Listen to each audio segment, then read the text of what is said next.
L'adoration selon ce que le Saint-Esprit m'avait parlé pendant que j'étais en train de préparer cette activité.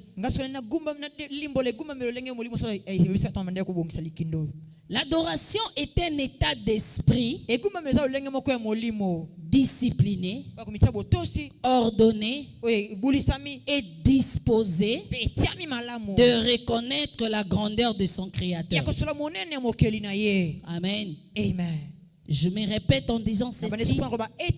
L'adoration est un état d'esprit discipliné, ordonné et disposé dans le but de reconnaître la grandeur de son Créateur.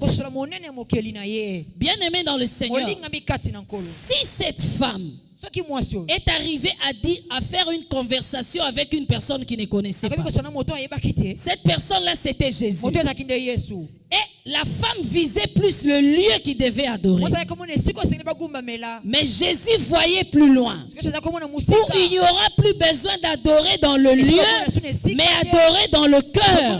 Voilà pourquoi il est écrit, l'heure vient, elle est déjà venue, où les vrais adorateurs n'adoreront plus dans la montagne ou encore à Jérusalem, mais les vrais adorateurs adoreront en esprit et en vérité. Or, un esprit n'a pas besoin de lieu pour adorer. Parce qu'un esprit n'obéit pas aux lois de la nature. Pour qu'un esprit adore, même s'il pleut, il y aura toujours l'adoration. Même s'il fait très chaud, il y aura toujours l'adoration. Or, lorsqu'on parle d'un esprit, on parle directement de l'âme. Car l'âme ne saurait se séparer de l'esprit. Dans l'âme, c'est là où il y a les émotions, là où il y a le sentiment, là où nous ressentons l'envie de monter dans la présence de Dieu. En quelque sorte, Dieu voulait préparer son peuple qu'au moment où il arrivera, le temps qui arrivera, ils n'auront plus besoin d'aller à Jérusalem, mais ils doivent être disciplinés, ordonnés, concentrés pour se connecter à la gloire de Dieu.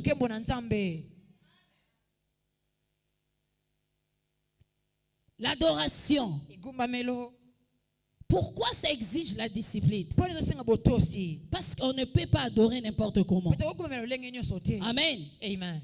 Quelqu'un ne peut pas se retrouver en train de parler à tout le monde et il dit qu'il est en train d'adorer le Seigneur. C'est-à-dire que tu dois te discipliner. Je laisse tout ce que j'ai à faire. J'entre dans ma chambre ou je viens à l'église. J'abandonne mon téléphone. J'oublie mon voisin. J'oublie ce qui me dérange. Mais je reste discipliné. Si à l'école où nous allons pour apprendre, ça nous exige la discipline pour que nous arrivons à mémoriser et à réussir aux examens, à combien plus forte est l'adoration. Bien aimé, sors dans l'indiscipline. Beaucoup d'enfants de Dieu ne reçoivent pas ce qu'ils demandent parce qu'ils adorent dans l'indiscipline. Pouvez-vous imaginer quelqu'un qui est en train de dire qu'il est en train d'adorer le Seigneur? On l'appelle au téléphone. Il prend le téléphone, il est en train de causer. Cette indiscipline n'honore pas Dieu. Tu n'es pas en train d'adorer.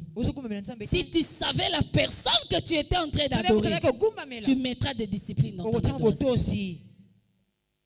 Amen. Amen.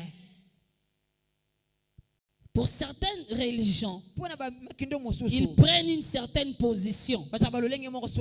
Par exemple, le musulman, en leur position qu'ils prennent pour adorer le Seigneur. Selon eux, ils disent que c'est une meilleure façon d'adorer le Seigneur. Et nous aussi, le chrétien, ce n'est pas la position physique que nous demandons.